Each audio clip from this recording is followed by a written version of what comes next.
realizing, and especially coming out of that, what time do you want to wake up in the morning? What do you want to do with your morning routine? Do you want to snuggle with your dogs? Do you want to wake up when the sun rises? Do you want to get up at 5 a.m. and go to the gym? Like, what do you want? Like, those tiny decisions make all the difference in the world. And that's how you get your confidence back by promising yourself, I'm going to do X, Y, or Z, A, B, or C. Yeah. And you do them one step at a time. When you accomplish one, you've just laid a brick for your pathway. You do the next one, you've laid the next brick on the pathway. Just do one at a time. It's overwhelming if you look at the whole pathway. Yeah. But as you lay a brick, you're laying your foundation of healing by doing those little things, building your own expectation of yourself. Yeah. Because you can expect great things from yourself. You're built in the eyes of God. Yeah. Right? So he is not going to make something not worthwhile. So realizing that as a foundation is how you should think of yourself. I'm Melissa Crook. I'm your host. I'm so glad to be with you today on the Feel podcast. I have a new friend here with me today. Her name is Tiffiny Newton, and we met via our good friends at Podmatch. And Tiffiny is another one of those courageous women that I get a chance to meet and to talk to, who takes their story with all of the nuances and hard things and layers of all that makes up a life, the shame, the embarrassment, the sadness, the joy, the victory, the hope, and puts that into play to help other women so that they know they're not alone, so that they know that there's resources and people out there that understand their experiences. So those feelings of isolation and silence don't feel like something they have to live in anymore. They know they can see a path out. They can see a way forward. And that's what Tiffiny Newton's story is going to bring us today. We're going to go through the talking points. We're going to talk about all that she has to offer you, but we're going to start with how she describes herself. And that is a woman who's determined to help other women see the best in themselves and break their silence. And that then leads them to a path. Boy, I'm having a hard time speaking today. Today is one of those days. Listeners, stay with me. I'm going to get to Tiffiny. You're going to get to listen to her. All right. A path to breaking the cycles of abuse and toxic relationships that they might be stuck in. But it starts with knowing it's safe and there's people waiting there to help you, to listen to you and break that silence. Tiffiny Newton, welcome to the Feel podcast. Thank you. I'm so happy to be here. Finally. I know. We've been trying to do this for a while. I have the good fortune, much thanks to many of my friends at Podmatch, for being scheduled out quite a ways ahead, which I love. It's a great problem to have. It means there's that many voices, more voices I can bring to you. And also sometimes we have to wait a while to get together. So I am more than happy to finally have this time with you. I want to start with your journey in self-care and knowing you were worthy of caring for. And I think this has a lot to do with the breaking the silence piece. Talk to me about your journey with that. I think in order to talk about the journey of the healing side is to understand and be able to name what broke me, right? A lot of times you end up, especially in any type of domestic violence situation, you don't know and cannot label what you're going through. Yeah. You don't think it's abuse because maybe you were taught that abuse is bruises, blood, and broken bones, right? The 3 Bs.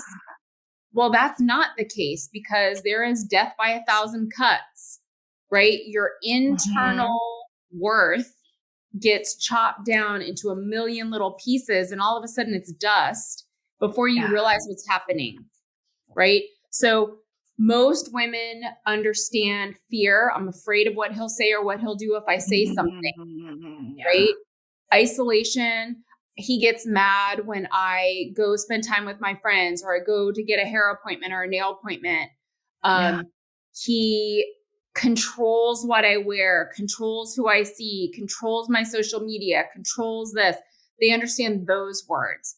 Yeah. Those are abuse, right? So knowing that and naming that, that's the first step of healing, right? You're not crazy. You're not alone. And you need to speak out, because more people that speak out about those things being abuse, the more people can address it. The more women can come together and say, you know what, that's not okay. Yeah. And when we get on platforms like this and on social media, on Facebook, Instagram, TikTok, whatever the case, what happens when the abusers start looking back at your videos? Guess what comes up next to your name? Domestic violence survivor, abuse survivor, control. And then they hear their stories and they know that they dated you. And guess what? You're now telling the story of your relationship with them, whether you name them or not. Yeah. So you're bringing it out of the silence. And you know how empowering that is? Yeah. It's scary, but empowering. You're taking your power back every time you speak up about it. So that's, I think, is probably the biggest part of the healing journey. Yeah. Realizing what you went through, naming it, and speaking about it. Yeah, so important. So was there a particular moment in time or a person? Because you and I talked about this. Sometimes people need to hear this message many times over. I spoke with a person yesterday who was a guest here who heard the stat that it takes 7 times before a person will leave their abuser for good. So who was that voice for you? What was that situation for you that helped you know it was time to break the silence? Well, I know the first time that, he threw me out the first time, right? In that instance, it's a fight. It's not, you don't see it. You're trying to justify it to yourself. Yeah. You don't know, they're just it's so cloudy because they've used those narcissistic games to cloud your mind. So you think you're overreacting. You think, oh, well, maybe it is my fault. Your brain is not in the healthy place where it should be, where logic enters, right? You're not thinking in that way. So the first couple times you leave, you're like, well, man, I totally overreacted. And then they're telling you were at fault. So all you have to do is change your behavior and they'll act better, right? So you're in this ebb and flow, but your normal self prior to that relationship would have never dealt with that. Right. But they've cut you down so much that you do deal with it. Yeah. Well, in my instance, it was probably the 4th time that I left that I was like, I need to see a therapist. I think I'm going crazy. Do I need to, I never thought suicide, but I thought self-harm, hurting myself in such a way to see what was real. Wow. Right? Do I cut myself to see if I'm bleeding? I needed to get my bearings, right? Yeah. Where is my due north? Because I was so messed up. And all he said to me was, you don't need to see a therapist. They're just going to tell you to make me happy and you'll be fine. Jeez. Right? Wow. But when I left on that 4th time, I contacted a website. It's amazing. BetterHelp.com. If you need help with finances, Google BetterHelp.com financial help. There are different programs that you can qualify to get, assistance with that as well. Yeah.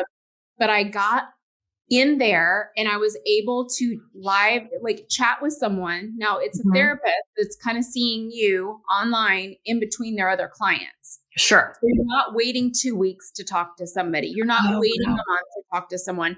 If I send a message today, I'm probably getting a message back by tomorrow. Okay. So it's very real time, which I needed because I was in a mental space of, am I going crazy? I think I'm going crazy.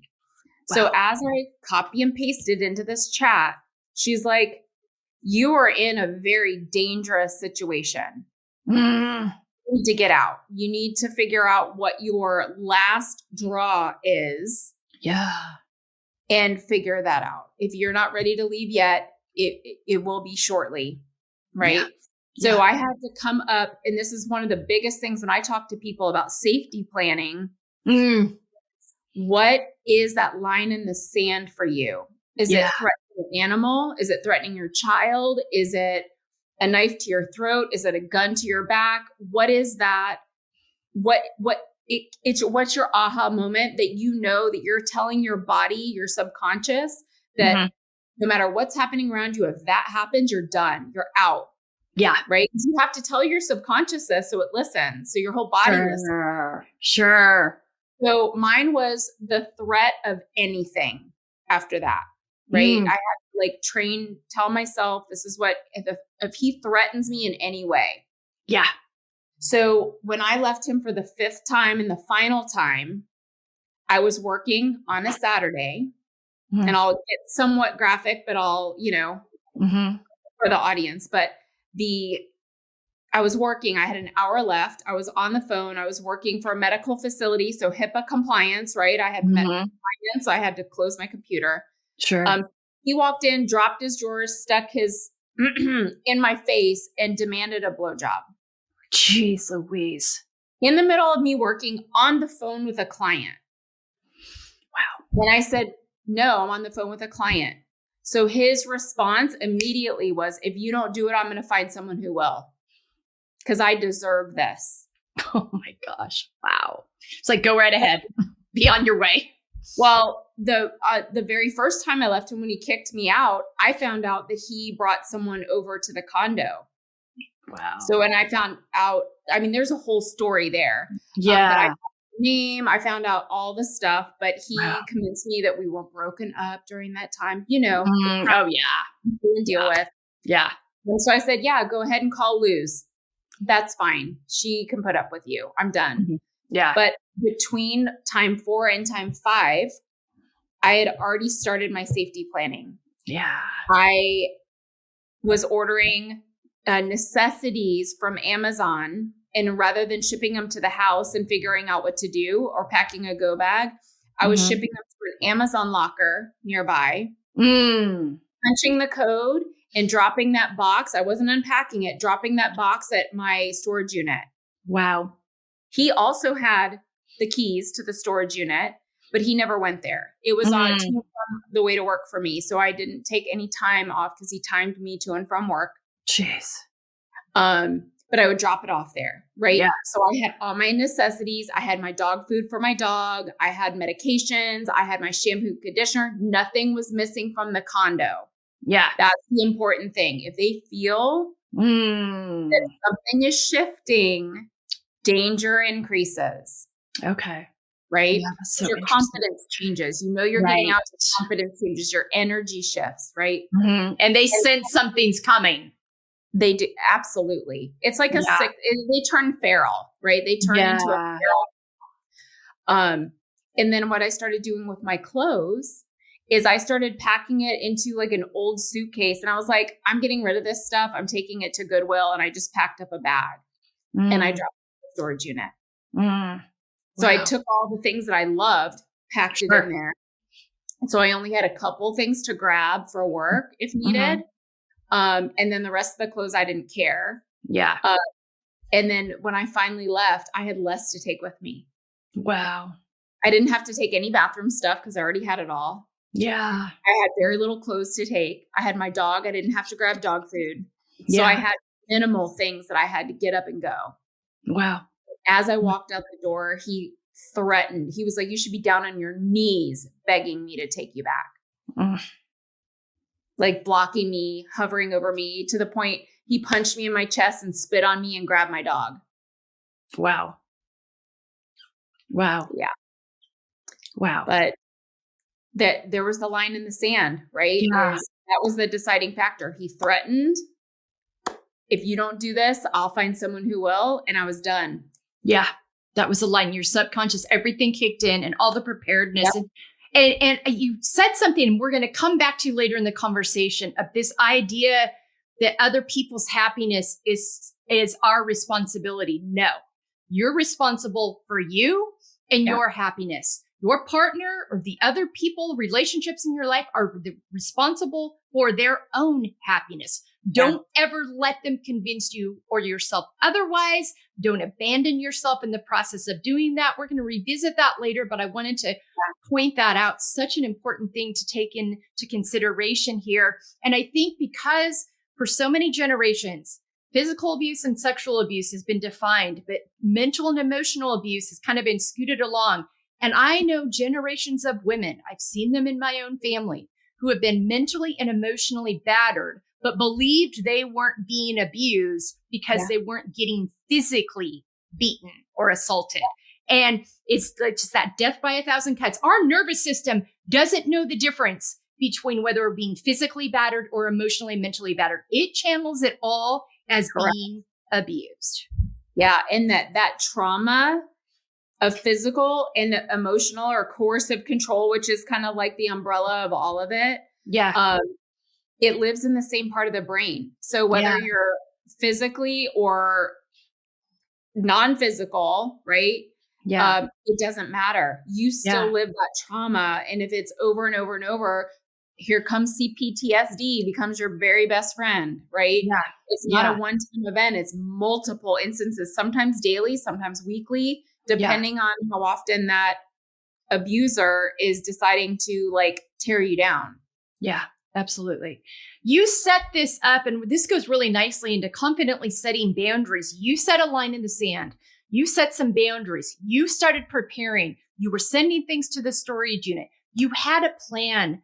Talk to me about how you've taken what you learned from that today in your life and what healthy boundaries look like for you now. But that was a huge first step for you in that area. It was a huge first step. And, you know, a long time ago, I read a book called Boundaries. It's very popular. And it wasn't until I was at a book fair with my book that a lady said, blah, blah, blah, boundaries. And I'm like, oh, I forgot about that book. I had gotten rid of it so long ago, like, because of moving so many places that I purchased it again. I was like, oh, I need to revisit this because setting boundaries, if you don't set boundaries, you will allow toxic, abusive. I'll stay away from the word toxic because it is abusive behavior, right? Yeah. Yeah. So you'll allow or won't be able to pinpoint who the abusive behaviors are coming from if you don't have boundaries. Because if you go with the flow and you're like, oh yeah, hang out with everybody, but then that one person starts to toe the line a little too close, if you still let them in, they're going to push further. But if you say, accept that, and they push more, you already know who that person is. Yeah. Because a healthy person is not going to push your boundary. An unhealthy person is absolutely going to push and push and push and test and push and test and push. Yeah. Over and over and over. Yeah. And that's an indicator. Nope, not in my space. You don't get to take my time or space or infringe on that. There's no respect there. There's no honoring there. Yeah. Thank you for that. That was so good. And that's like the most basic boundary, right? Yeah. Like, with that. Boop. You're not hurting anybody's feelings. Yep. I spoke at a Great American Teach-In yesterday for 3 different classes, 2 7th grade classes and an 8th grade class. And one of the red flag, green flag things was setting boundaries. Well, I don't want to hurt anyone's feelings. And I'm like, no, when you don't set a boundary, all you're hurting is yourself. Yeah. Yeah. Well, I don't have any boundaries. Well, are you comfortable with this? No, that you have a boundary for that, right? Like they don't even understand that concept. Yeah. So giving them the language to understand. And then that is empowering when you know what you can do, the choices you can make for yourself. Exactly. And like I said, clear is kind. Clear is kind because we teach people how they can treat us by how we're willing to either not abandon ourselves or we do abandon ourselves. And that can set us up to a very vulnerable space. So it's so important that you're doing that work and talking to kids that young so they can get a grasp on that and protect themselves and making sure they're surrounding themselves and empowering themselves with healthy people and relationships. Oh, so good. Emotional, mental, physical, spiritual health. This is all impacted. You talked about earlier about that PTSD piece and the impact that this has on your health, being in these situations across the board. Talk to me about your journey with that and the difference you noticed when you were no longer in that situation. Well, I still deal with night terrors. Sure. I have woken up feeling that he's sitting on my chest. Wow. I still see his black eyes when he turns straight up evil. Like there's a definitive change in their face. Yeah. When you know something is getting ready to happen. Like you feel it and then you see it. But I will say grounding yourself, depending on where you live in the country, some places got snow this past week. Yeah. I'm here in Florida. I can still go stick my feet in the grass. So I'll either go stick my feet in the grass or I'll lay down in the grass and I'll have my dogs. If I lay down in the grass, they jump all over me. But realizing you're one with the earth, right? Feel the vibration of the earth, listen to the birds, watch the butterflies, touch the grass, like all of this sensory things. Yeah. Ground yourself and it brings your body back to calm, right? And I think that's so important because no matter what chaos, you can take yourself on a 5-minute walk or sit for 5 minutes out in nature. Again, depending on where you are and how cold it is outside. Sure. But touching leaves, smelling flowers, listening to the birds, seeing all the different things moving around, right? So all the sights and sounds and smells, take that in and sit in it for 5 minutes. And it really does calm your body down. Yeah. And that, for me, realizing that from chaos to calm can happen in a matter of minutes. You just have to train your body to do that. Yeah. So whether you're having a panic attack, a triggered moment, because there are different shows that are on right now on Netflix and Amazon Prime that will flat out trigger anybody that has gone through something. Yeah. Right. I just watched one yesterday because someone on stinking social media was like, you have to watch this. Yeah. So I watched it and it's of course triggering. It's called Don't Date Brandon. It's on Amazon. Oh. Oof. And that is wild in and of itself. The one with what's Justin Baldoni and what's her face that got into the big media frenzy fight. Oh yes, It Ends With Us. The movie It Ends With Us. Yeah. Yes. I didn't realize because a friend said, "Oh, I watched this her recent movie." Well, I looked up recent movie and it was It Ends With Us, so I watched it, not realizing what was happening until the end, and I just cried. I sat there and cried. Yeah. Because that was me, right? I wanted to believe the best, but then you see it through the lens of what actually happened. Yeah. And it just takes you to a different place. But she was talking about a different movie. I wish she had clarified that because I wasn't ready for that at that time. But things will still trigger you. Sure.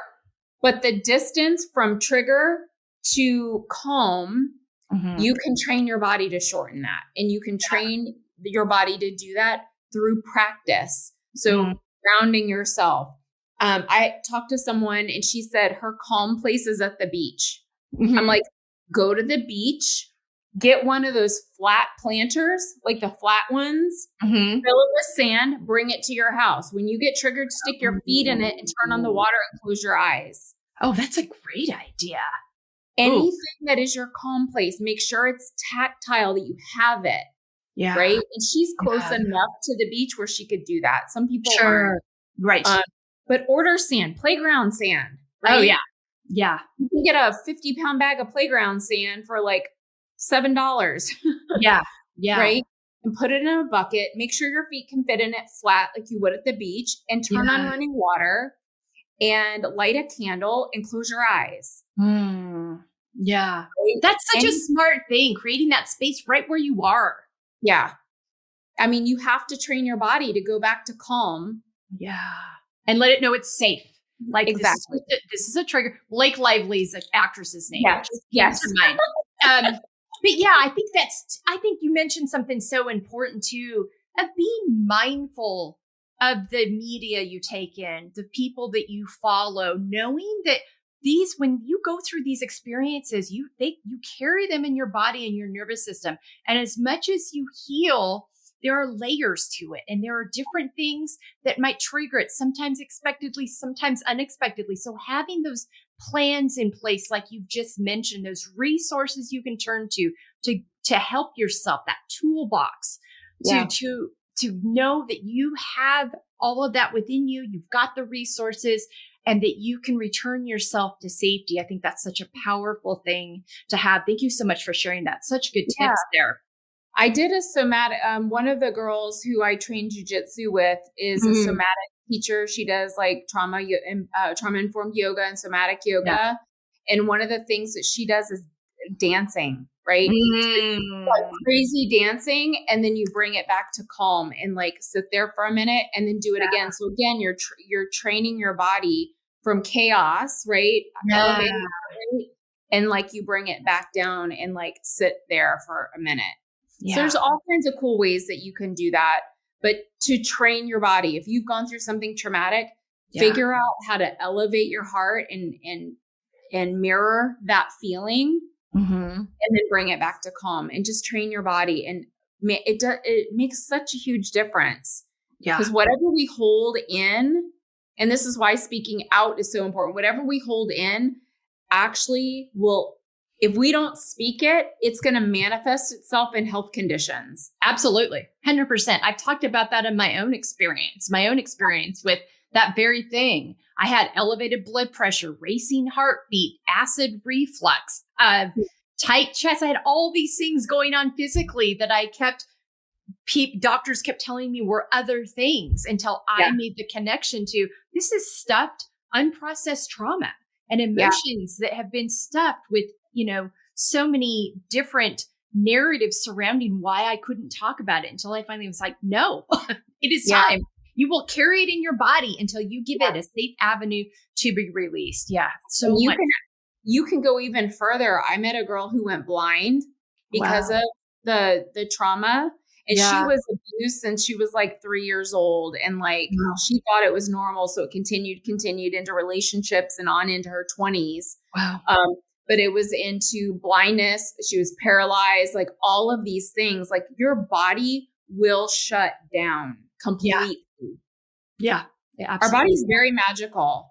Yes. And that is why like the self-talk and like teaching ourselves, how to speak up and speak what we need and what we want especially the line in the sand. If you're in a situation, that's why it's so important. Yeah, 100%. Thank you so much for all of that. Showing up for ourselves and other women unapologetically. This is absolutely how you show up in the world now.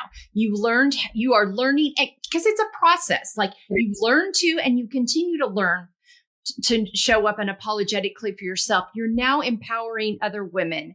You made a decision to write a book, and the book's title and the book's cover page are so telling.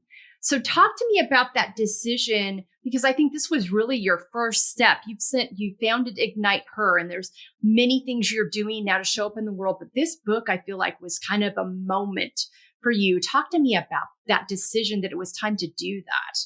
So I had been wanting to do something, put something out there in the world.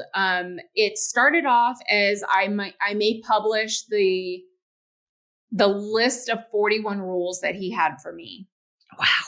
And that alone, although it is crazy, right? I don't think that alone carries enough to help other people. It's just an example of what I dealt with. Sure. Right. So in discussions with some friends, and I actually had a client, she was like, my daughter is in this. She ended up in the hospital. She's in a domestic violence situation. He's controlling who sees the grandbabies, like all of this stuff. She's like, I don't know what to do. And that's where I just decided on the direction of what the book was going to be. It wasn't necessarily going to be for survivors or victims. It was more a guide for family members and friends and coworkers when they recognize the abuse in someone they know and care about, how to approach them. Wow. Without getting isolated. Because 4 months into my relationship, I was told, you're in an abusive relationship. What did I do? I went and told my abuser, so-and-so thinks I'm in an abusive relationship. Well, guess who got cut off immediately? Exactly. I was just going to say, isolation's a big part of that. That puts you in more danger. Yeah. So how do you say you're in an abusive relationship without saying you're in an abusive relationship? So that's what the book is more of a guide on what that person's going through, how to approach them, how to create a safe space. And then here are like the power and control wheel is in there. There's a checklist of things that I needed to see in black and white of if you're experiencing this, this, and this, you're absolutely in an abusive situation. Yeah. Sometimes that's not clear. Yeah. Right. And physical violence is around the outside. You know, I did endure some physical, absolutely sexual violence, and a lot of the verbal cut down, coercive control, isolation, like all of that. Sure. But you wouldn't know it. No. Because I had a smile on my face. Exactly. Which the title of the book, Behind the Smile, is such a key component here.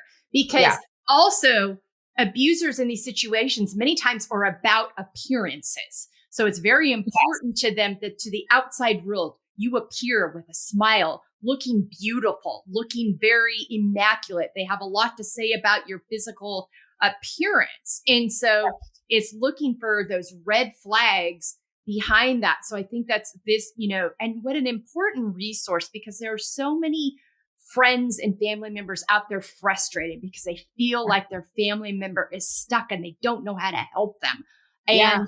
And this is so thank you for creating this resource. I think it's so empowering for those people. I just feel it's more of like a tornado effect, right? Like the abused person is right in the middle in the eye of the tornado. Yeah. And friends, family, loved ones, coworkers, they're all in this cycle and who knows what's happening. I mean, my abuser would log into my Facebook and send nasty messages to people as me. Jeez. Wow. Right? Wow. So how do you know what that person's doing? Like I wasn't allowed to post on Facebook unless it was about him or about us. Wow. How lucky I was to be with him, how God blessed me that I met him in the dog park. Like he controlled all of that. And if I didn't post enough, I would get in trouble for that too. Wow. Just no winning. You just don't know. Absolutely no winning. Like no matter what I did was not good enough.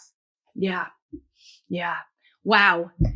Talk to me about how your why and your values are so behind what you do today and how you show up in that.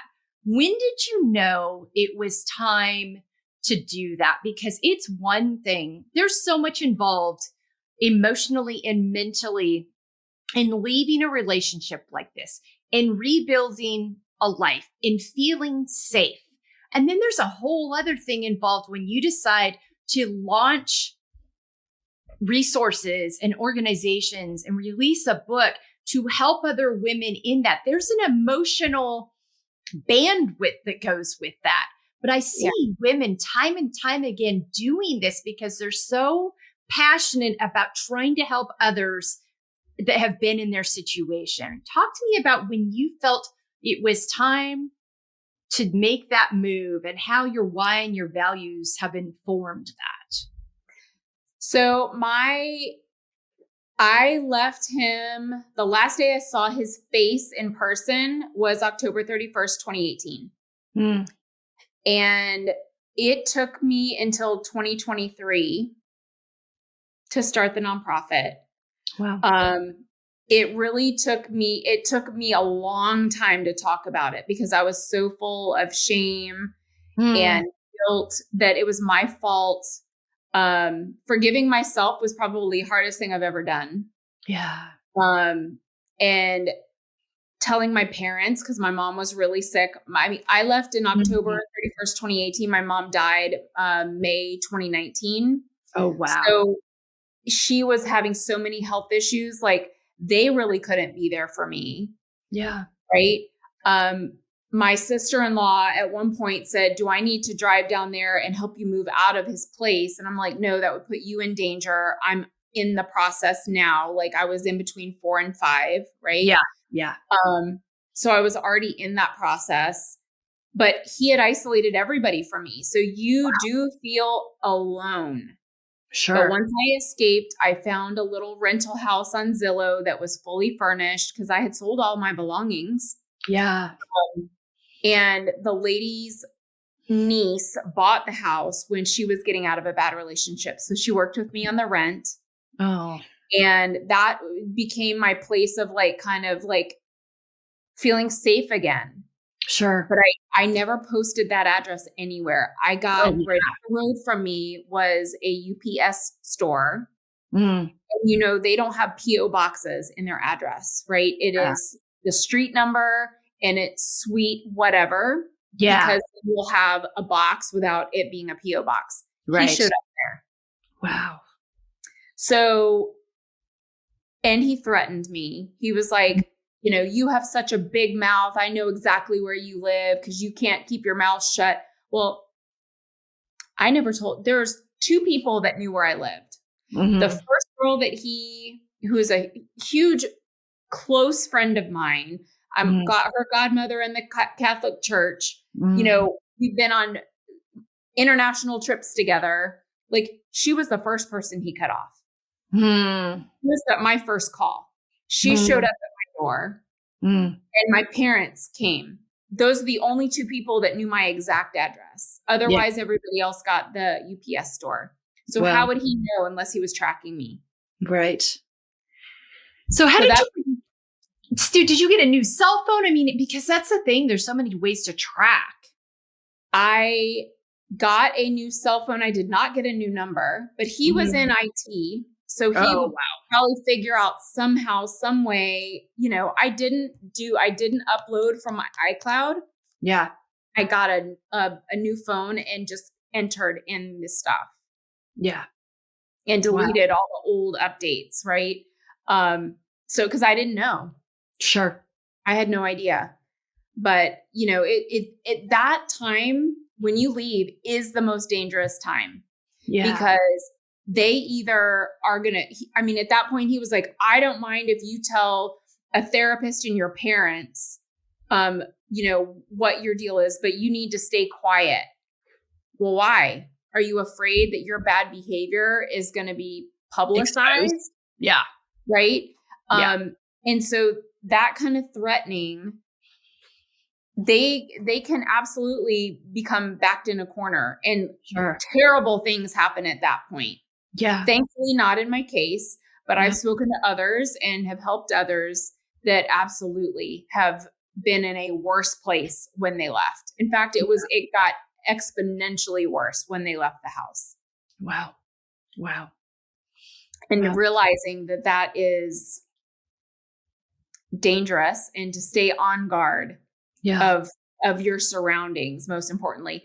And for goodness sakes, learn some self-defense. Yeah. You mentioned jiu-jitsu earlier.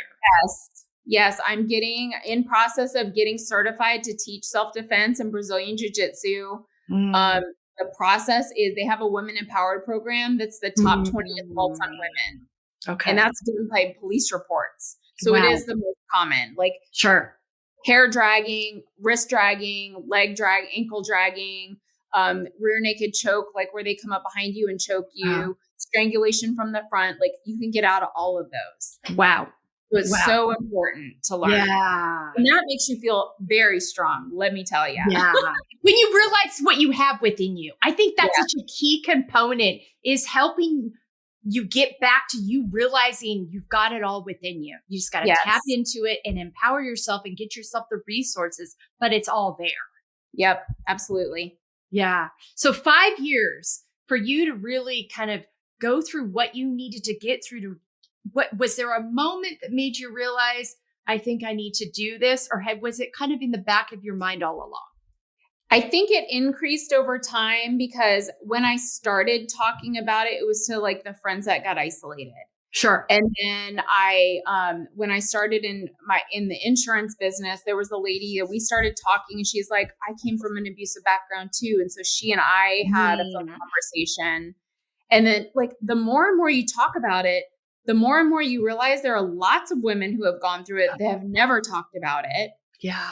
And then I was doing something, I was picking out, was I picking out cabinet? No, I was picking out countertops because I redid my kitchen in 2023. And the lady at the cabinet thing, she goes, you need to go talk to like women at a shelter. You need to share your story and show them that there is life on the other side of what they're going through. Yeah. And that is when my wheels started turning of it is way bigger than me.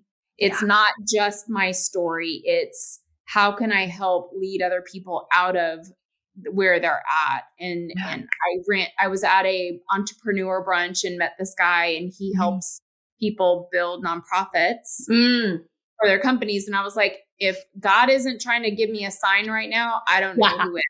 Absolutely. So that is when that's when I launched at the end of 2023 is when I launched my nonprofit. Wow. And then it took me a year to do the book. Okay. So the book launched at the end of 2024. Wow.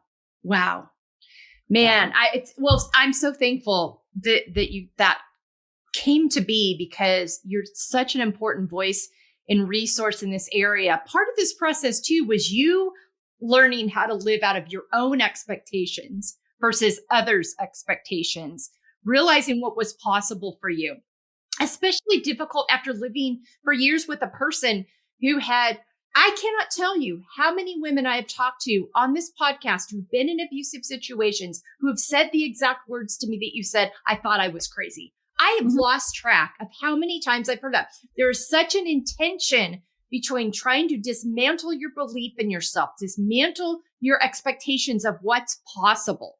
So talk to me about kind of building that back up and realizing that you can decide how your life's going to go and you can live and defy the expectations others might have. Yeah. And especially coming out of that trauma situation, realize that the expectations that they put on you are unrealistic. Yeah. Just because you did something once or twice because you were being nice doesn't mean that's a rule that you have to do every day. Right? Yeah. That can become a boundary. I was doing that to be nice. Well, if you loved me, you would continue doing it, right? And all of a sudden you're sucked into doing something that you could care less for doing. Like you don't want to do it. Right. In fact, you want to spit in their coffee as you're handing it to them kind of situation, right? Yeah. But realizing, and especially coming out of that, what time do you want to wake up in the morning? What do you want to do with your morning routine? Do you want to snuggle with your dogs? Do you want to wake up when the sun rises? Do you want to get up at 5 a.m. and go to the gym? Like, what do you want? Like those tiny decisions make all the difference in the world. And that's how you get your confidence back by promising yourself, I'm going to do X, Y, or Z, A, B, or C. Yeah. And you do them one step at a time. When you accomplish one, you've just laid a brick for your pathway. You do the next one, you've laid the next brick on the pathway. Just do one at a time. It's overwhelming if you look at the whole pathway. Yeah. But as you lay a brick, you're laying your foundation of healing by doing those little things, building your own expectation of yourself. Yeah. Because you can expect great things from yourself. You're built in the eyes of God. Yeah. Right? Yeah. So he is not going to make something not worthwhile. So realizing that as a foundation is how you should think of yourself. Yeah. No matter what anyone else thinks of you.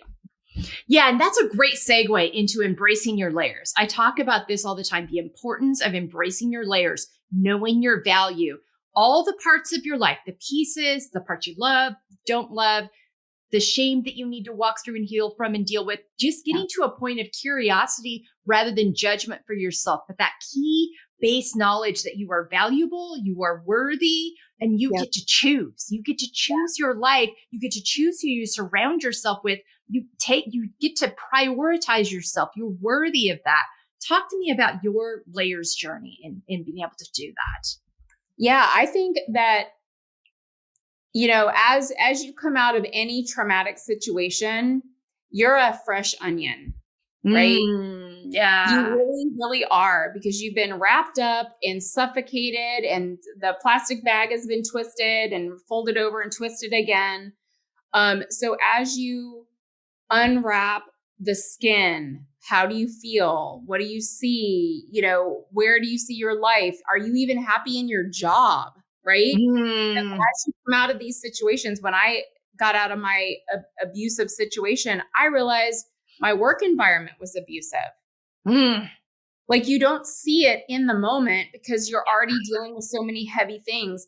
Maybe it's time for a whole life renew, right? And don't be afraid of that. It is scary. Yeah. But maybe it's time, right? And then you pull back that later. Okay, how do I feel? Do I want to work for myself? Do I want to work in some other career path that I absolutely love, like a hobby, and make it into a career? Like, exploring, like, embrace the excitement in that. Don't think of it as scary. It is scary. Don't get me wrong. Sure. But the excitement of choice is so amazing. And then as soon as you uncover that, peel back the next layer. Okay, I've got this in place. What do I want to explore next? Do I want to get into a hobby that I absolutely love that I forgot about or I wasn't allowed to do? Yeah. Like, all of those little things. Like, do I want to adopt animals? I started collecting, dachshunds. Like, do I want to go swimming? Do I want to be a beach person? Do I want to, hike trails? Like, what do I want to do? Who do I want to be 5 years from now? Like, start on that journey and act as if you are becoming that person. And that takes down a whole other path. Yeah. Right. Yeah. And each of those, once you explore and lock something in, you can always change it. That's another layer to peel off. Exactly. Right? If something doesn't work for you, you have the ability to shift right out of it. You're not locked in. The only thing in life that you're locked into is getting born and dying. That's it. That's it. Absolutely. And I love how you went back to, like, start with those things that feel doable and build on that. Yeah. Thank you so much for that. So good. You have done this so remarkably. You have learned how to, what I call, live out feel. You have found your empowerment. You are embracing your layers. Talk to me about how that's impacted your relationship with yourself as well as your relationship with other people. I finally see myself as worthy, because that is a hard thing to come back to. Yeah. I mean, forgiving yourself is one part of that step, and, realizing whether you're spiritual or believe in any type of faith, that's a whole other conversation. But that also brings into worthiness, right? Are you worthy of a higher love, right? Yeah. Something bigger than yourself, something that no one person can give you. It's something much bigger than that, right? Yeah. And then how can you, even if you feel broken, you're still valuable, right? What is the Japanese art form? Kitsune? It's where they break the pottery. Oh, yes. And with all the beautiful cracks and yes. With the gold. So how do you put your pieces back together and become more beautiful? Yeah. Right. There was the longest time where I couldn't go to the gym because he actually ruined it for me. And I showed up at the gym a mile from my house, and guess who showed up? Jeez. He did. It's out of his way. Wow. But he shows up there. So when I saw him there, I was full of anxiety, and I had to shift because he then ruined that for me. Yeah. I was on a path of getting my health back where I wanted it. Yeah. And he destroyed that once again. It was like another bomb went off, right? He threw a grenade in. And I gained weight after that. And so coming back to dealing with your trauma and dealing with your feelings, it's a never ending journey. Like we talked about at the very beginning, you're going to have setbacks, but be okay with that. Understand that you're just going to have to go back and visit. I'm okay with revisiting this. I'm in a safe place now and I can rebuild. What do you want to rebuild to? And like that journey in and of itself is it's a ton of work. Yeah. Right. You're convincing yourself, you're convincing your subconscious, you're having these discussions with you every day. I have these discussions with my dogs, even though they can't talk back.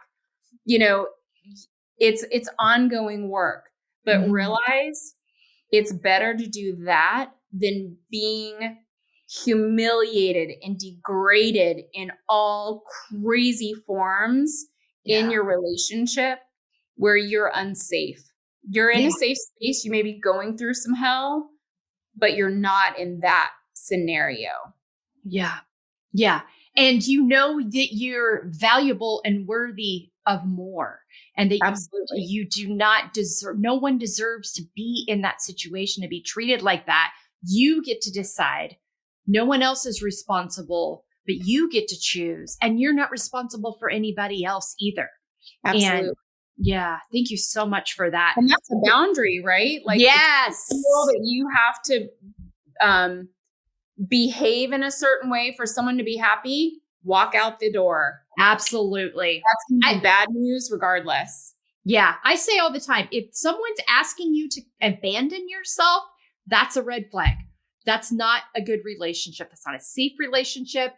And it's not one you have to submit yourself to. I think that's so important to remember that. All right. As we wind down here, share with me 5 activities that nourish you.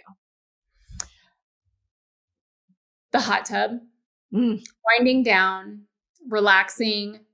I always like scalding hot showers. So that just, it's the feeling of human, right? The heat without knowing that you're just baking in the sun kind of heat. But you know, that bubbling water just all around you, like almost giving you a hug, right?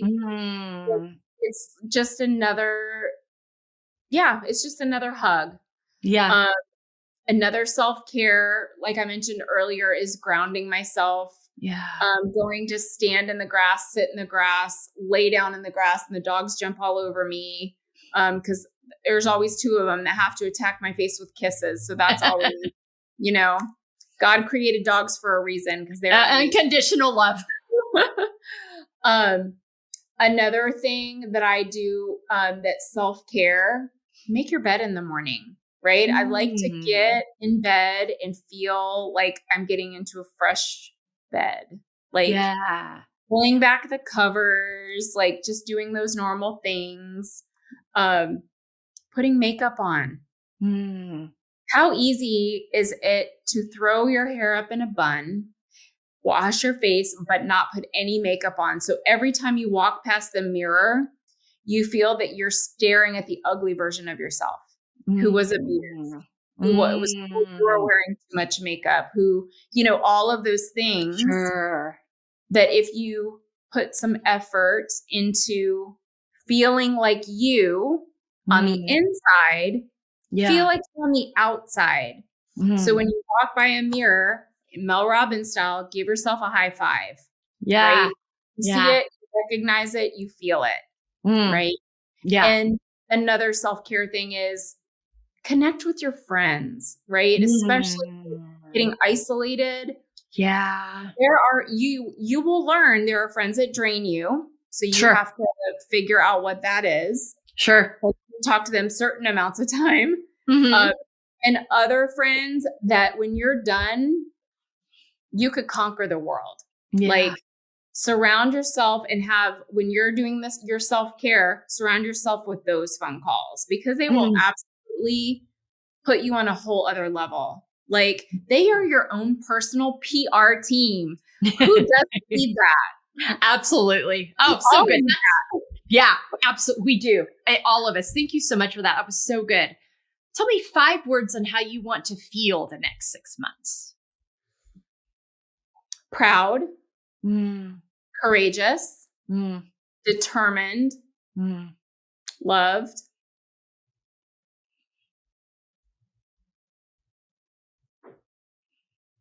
and resilient. Ooh, I love that. So good. I had Tiffiny, a couple at the end. It was hopeful and resilient while I was battling. there you all of them are important. I love those, all of those. And they go really well together. Tell people where they can find you and follow you and get access to your resources. Absolutely. So my nonprofit is igniteher.org. I have a nationwide resource page on there as well. So I'm based here in Florida, so I have the 2 counties, but there are people that tune into the website that are not close by. So I put nationwide resources on there. Great. And then for my book, under my name is TiffanyNewton.com. So you can order the book. It has all the links. If you click on the Amazon link, it takes you directly to Amazon. You can purchase there, Walmart, Books A Million, Barnes and Noble, all that stuff.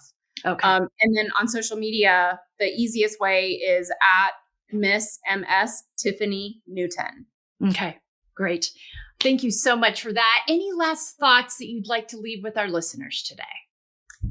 If you're going through something heavy, just realize you are not alone. There are people out there to help you. They cannot read your mind. Please reach out, say something. I know it's hard, but ask for help. Even if it's, I need to run this past you. I need to ask your opinion on something where you don't feel like I need your help is coming out of your mouth. Just say, I just need to ask you a question. And ask for help. I mean, you are not alone. And if you're in a tight position, there are so many resources out there. I didn't know what they were. And I didn't know to ask. So that's one of the biggest things that I tell people is please ask. Someone out there will hear you and point you in the right direction. If they're not local, they will find something nearby you. Yeah. And Tiffiny herself has resources right here. You can go to embracinglayers.com to our resources page and find those. Break the silence. Let's do this together. Let's do this for ourselves. Let's do this for the women in our lives that need it. Tiffiny Newton, thank you for how you show up in the world. Thank you for your strength and your courage and the resources that you offer and for being here with me today. Thank you very much. Absolutely. All right, listeners, you've got the resources there. Make sure you utilize them. Take good care of yourselves. Know you're valuable. You're worth saving. You're worth saving yourself. Take good care of yourselves, and we'll see you next time here on the Feel Podcast. Hello, and thank you so much for being with us today on this episode of the Feel Podcast. If you would like more information on how you can apply these talking points that I share with our guests in each episode to your own life, really utilize this Feel framework, go to embracinglayers.com, fill out our contact form, and let's set up a free 30-minute consultation to talk about how you can start living your most authentic, organic, healthy, feel-fueled life. Thanks again for being with us today. We'll be back to you soon with another episode here on the Feel Podcast.